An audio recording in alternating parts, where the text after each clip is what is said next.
નમસ્કાર, તમે જોઈ રહ્યા છો સંવાદ ગુજરાતી. હું યોગેશ પરમાર. દક્ષિણ ગુજરાતમાં ભારે વરસાદને લીધે જનજીવન ઉપર ગંભીર અસર પડી છે. સુરત, નવસારી, વલસાડ અને ડાંગ જિલ્લામાં સતત વરસાદ વરસી રહ્યો છે, જેના કારણે ઘણા વિસ્તારોમાં પાણી ભરાઈ ગયા છે.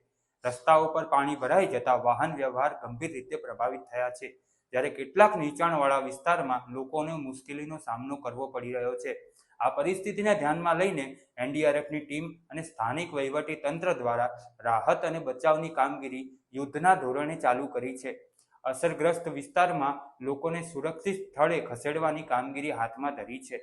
હવામાન વિભાગે આગામી દિવસોમાં ઘણા વિસ્તારમાં વરસાદની આગાહી કરી છે, જેથી નાગરિકોને નદી, તળાવ અને પાણી ભરેલા વિસ્તારોમાં નજીક જવાની ના પાડી છે અને તંત્રના સૂચનાનું પાલન કરવા અપીલ કરી છે.